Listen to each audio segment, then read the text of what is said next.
Եթե ճանապարհը ունի երկու կողմ, իսկ ցանկացած ճանապարհը ունի սկիզբ եւ վերջ, ուրեմն երկու կողմից էլ պետք է շարժումը ապահովի։ Մենք երաշխավորել ենք եւ Թրամփը դա փաստորեն ամրացրել է իր ստորագրությամբ անխոչնդոտ մուտք Ադրբեջանից դեպի Նախիջևան։ Արդյոք Ադրբեջանը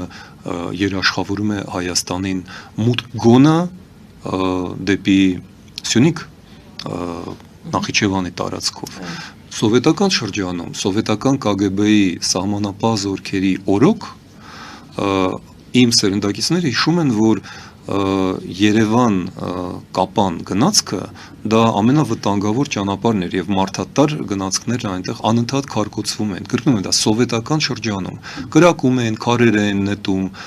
հաճախ ռուս սահմանապահները կանգնած էին այդ գնացքի պատուհանների մոտ ցույց տալու համար, որ իրենք զինված են, որովհետև կրկնում եմ, սովետական շրջանում, երբ որ ամեն ինչ վերահսկվում էր, Նախիջևանով հայկական գնացքները այն ժամանակ անցնում էին մեծ դժվարությամբ եւ այդ կոտրված ապակիները այդ մասին իհարկե չէր խոսվում, բայց ցանկացած մեկը գիտեր, որ ավելի ապահով է գնալ հասնել այն ճանապարհով, որով հիմա էլ են գնում։ Խոսքը գնում էր Սյունիքի մասին, ել չեմ ասում Արցախի վերաբերյալ։ Այդպես որ մտածել, որ որևէ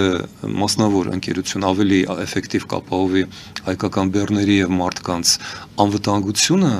եկեք հուսանք, որ դա այդպես կլինի, բայց մենք այդ երաշխիքները չունենք։ Ու բացի դա, երբ որ խոսում են մենք էլ կգնանք Ադրբեջան, այդ ինչ ենք մենք անելու Ադրբեջանում, որը մինչև հիմա ոտնձգություններ է հայտարարում, որը Երևան ու Գյուղչա լիչն է պահանջում Հայաստանից եւ հարյուրավոր հազարավոր ադրբեջանցիների, ինչպես իրենք ասում են, վերադարձ Հայաստան, այդ ինչ պետք է Հայաստանը վաճառի Ադրբեջանին, կամ ինչ է այնտեղից առնում, նավթ, բենզին, գազ, այդ ամենը կա Իրանում եւ շատ ավելի էժան, կոպեկներով, կներեք իրենց կոպեկներով։ Գրոշներով, որտեղ գրոշ բառը դա քուրուշ իրանական բառն է, կիր արքայից, դա ամենահին դրամն է, որը մինչև հիմա գործարտության մեջ է։ Քուրուշ, կիրոս, այսինքն հայերեն ասած, կյուրոս արքա։ Այդպես որ մենք ադրբեջանական բենզինի, նավթի, գազի կարիք չունենք, առավել եւս որ իրենք դա չունեն, դա ռուսականն է, որը վերադառնում է Ղազախստանից, Ուզբեկիստանից, լավ էլի Թուրքմենստանից ինչը Այդ ինչ մենք պետք է այնտեղից գնենք, որ մեզ գովազդում են, բա շուկա է բացվում, ծիծաղել է, կամ ինչ ենք մենք նրանց վաճառելու։ Պատասխաններ չկան։ Իրականում միակ ճանապարհը, որը բերում է մեզ անվտանգություն նախ եւ առաջ, ռազմական անվտանգություն, բերում է մեզ տեխնոլոգիական առաջընթաց, բերում է մեզ քաղաքակրթական զարգացում եւ մնացած բարիքները դա եվրոպական նախագիծն է, որը կոչվում է Հյուսիս-Հարավ եւ որը Եվրոպան այստեղ իրականացնում է դեռ Սերժ Սարգսյանի օրոք։ Եվ որպես օրինակ ես վերեմ Ուկրաինայի զարգացումները, որտեղ ակնհայտորեն կա ամերիկյան նախագիծը, որն է այդ նախագիծը, ստիպել Կիևին որպես ավելի թույլ կողմին զիջել, ընդունել Ռուսաստանի պայմանները։ Եվ կա եվրոպական նախագիծը, որը ոչ մի դեպքում չի ցանկանում որևէ զիջումների համաձայնվել եւ համարում է, որ Պուտինը պետք է պարտություն կրի։ Դա ասվում է պաշտոնապես։ Ահա տեսնում եք Ուկրաինայի դեպքում, իսկ Ուկրաինան, ասենք, շատ ավելի մեծ ծավալուն աշխարհաքաղաքական խնդիր է, քան ասենք Տրիպը, չէ՞։ Ամենայն դեպս այդպես է թվում։ Ահռելի գումարներ, 4 տարվա պատերազմ, միլիոնից ավելի զոհեր, եւ տեսնում եք, որ այստեղ կա երկու տարբերակ։ Նույնն էլ կա մեր դեպքում։ Պարզապես ասելով ամերիկյան նախագիծը մենք պետք է լավ հասկանանք, որ իրականում դա թուրք-ադրբեջանական նախագիծը եւ հին նախագիծը, ավելի ճիշտ ռուս-թուրք-ադրբեջանական նախագիծը, ես պատահական չէ, որ մեր խոսակցությունը այսօր սկսվեց 18 թվականի ապստամբությունից եւ կներեք 21 թվականի փետրվարի 18-ի ապստամբությունից, որը ուղիղ կապ ուներ մոսկովյան ռուս-թուրքական պայմանագրին եւ իրականացվում է այդ ռուս-թուրքական 21 թվականի մարտի 16-ի պայմանագրի գլխավոր կետը Նախիջևանը եւ Արցախը արդեն վերահսկվում են Թուրքիայի կողմից, թուրքերի, ադրբեջանցիների եւ Թուրքիայի կողմից, եւ մնում է այդ վերջին ճանապարհը։ 90-ական թվականների սկզբին 3 ղեկավարներ Թուրքիայից հորդորում էին, առաջարկում էին, աղաչում էին Միացյալ Նահանգներին կատարել այդ նախագիծը։ Դա փաստագրված է։ Դա Թուրգուտ Օզալն էր, որը դիմում էր, պահանջում էր Միացյալ Նահանգների համաձայնությունը մտցնել զորքեր Հայաստան, հետո դա Սուլեյման Դեմիրելն էր արել 92 թվականին, նույն առաջարկով, խնդրանքով դիմեց Ջորջ Բուշ ավագ նախագահին, 93 թվականին վարչապետ Թանսու Չիլերը դիմել էր այդ նույն խնդրանքով, թույլտվության խնդրանքով Բիլ Քլինտոնի ադմինիստրացիան, եւ այդ ամենը վավերացված է, այդ ամենը հրապարակված է, ցանկության դեպքում կարելի է ստուգել հեշտ, եւ ամեն անգամ թուրքերը առաջարկում են այդ նախագիծը որպես արևմտյան արժեքների տարածում Կովկասի եւ Միջին Ասիայի երկրների վրա։ 90-ականներին այդ նախագծին խանգարեց ընդամենը մեկ բան՝ Հայաստանի եւ Արցախի հաղթանակը Արցախյան առաջին պատերազմում։ Հիմա Արցախի հայաթափումից եւ մեր ռազմական պարտությունից հետո այդ նախագիծը կրկին սեղանին է եւ կրկին ասվում է, որ Թուրքիան եւ Ադրբեջանը որպես աշխարհիկ մահմեդական պետություններ կապահովեն, կսպասարկեն Միացյալ Նահանգների շահերը։ Տեսեք, 30 տարի Միացյալ Նահանգները չէին ցանկանում, որ իրենց շահերը սպասարկեն կամ ապահովեն Ադրբեջանը եւ Թուրքիան, որովհետեւ մինչև Բայդենի ադմինիստրացիան Միացյալ Նահանգներում համարում էին, որ բռնապետություն հանդիսացող Ադրբեջանը կամ ավտորիտար Թուրքիան բացարձակապես արժեքային իմաստով, քաղաքակրթական իմաստով չեն կարող ներկայացնել արևմտյան արժեքները։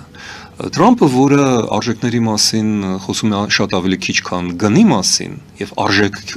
հանդիսացող փողային արժեքի մասին, նա ուշադրություն չի դարձնում նման բաների եւ նա ասում է, որ Ալիևը he's a great leader, նա մեծ առաջնորդ է, Էրդողանը ասում է իմ լավ բարեկամն է եւ ահա ինչու այս 3 տարվա ընթացքում, ինչ մնացել է Թրամփի ադմինիստրացիան ըստ օրենքի, Թուրքիան եւ Ադրբեջանը այդքան են շտապում կառուցել եւ ստանալ իրենց ուզածը 100 տարվա նախագիծը։ Այդպես որ Միացյալ Նահանգներն են այստեղ սպասարկում Թուրքիա եւ Ադրբեջանի շահերը եւ պետք չէ զարմանալ, ինձ գրում են, ուզում եք ասել, որ Ամերիկան չի հասկանում։ Գիտեք ինչ, ես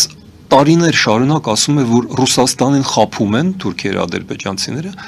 ինչպես խաբել էր Քեմալը Լենինին, ինչպես Ինոնյուն խաբել էր Ստալինին, ինչպես Հեյդար Ալիևը խաբել էր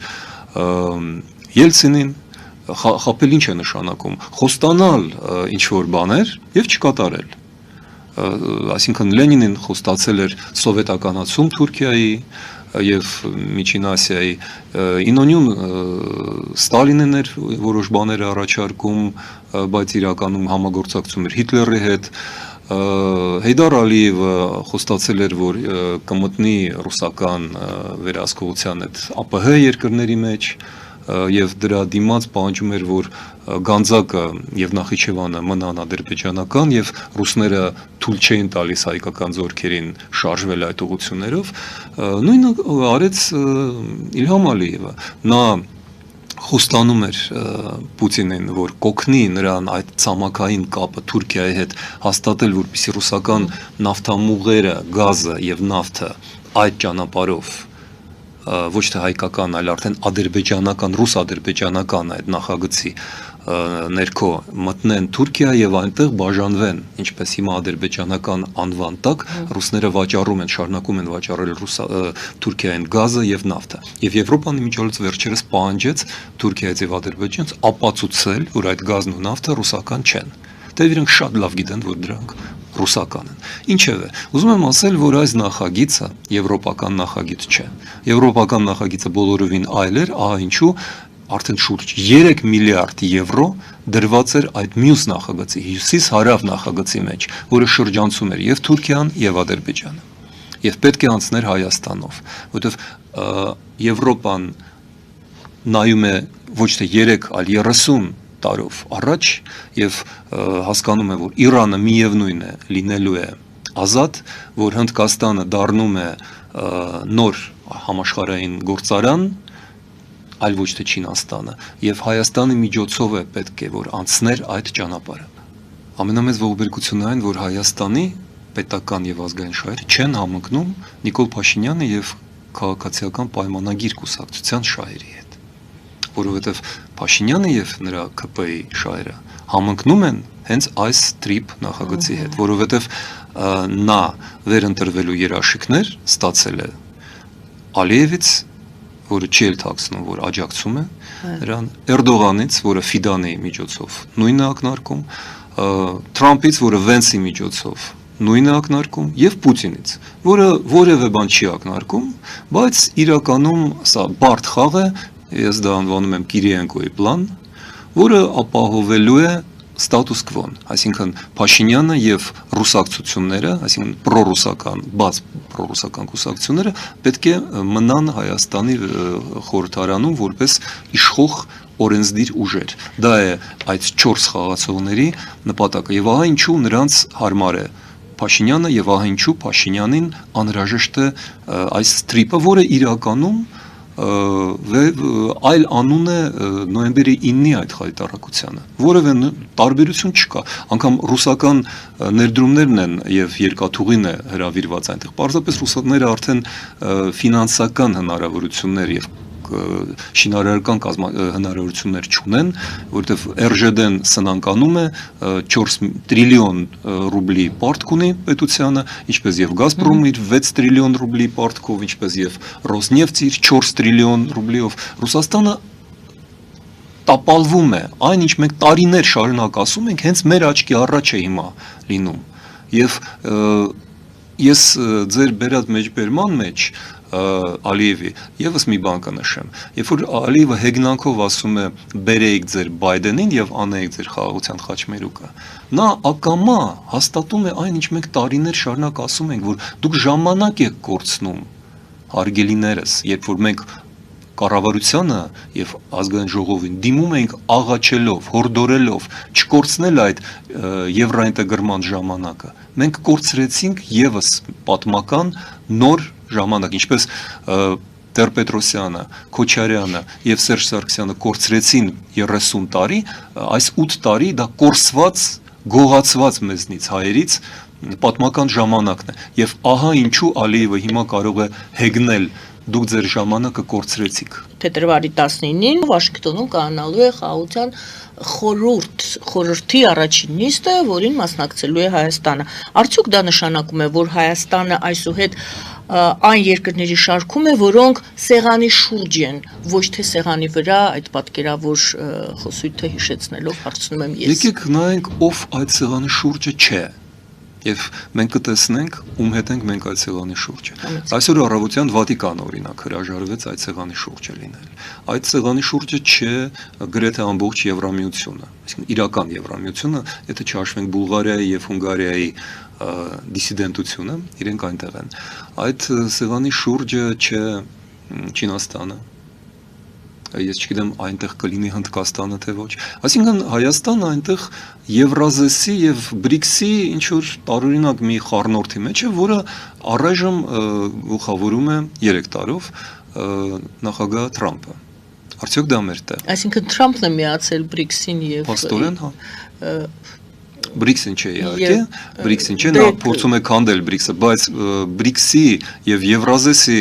անդամները այնտեղ են։ Այնտեղ են, բացի Չինաստանից եւ այնուամենայնիվ Հնդկաստանից։ Անշուշտ, բացի նրանից։ Նա փորձում է հավասարակշռել։ Նա փորձում է խլել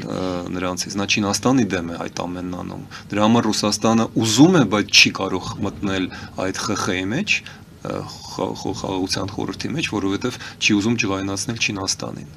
Մենք ոչ թե մտել ենք այդտեղ, մեզ ականջից բռնած բերել են այնտեղ եւ լավ չի որ մեզ որևէ տեղ հերթական անգամ բերում են այսպես որևէ տեղից բռնած։ Մենք չգնացինք որպես պետություն Մյունխեն, իսկ Ալիևը գնաց, կնոջ հետ անգամ գնաց։ Մյունխենում է պետք հարցեր լուծել։ Ինչու Հայաստանի ղեկավարությունը չգնաց Մյունխեն։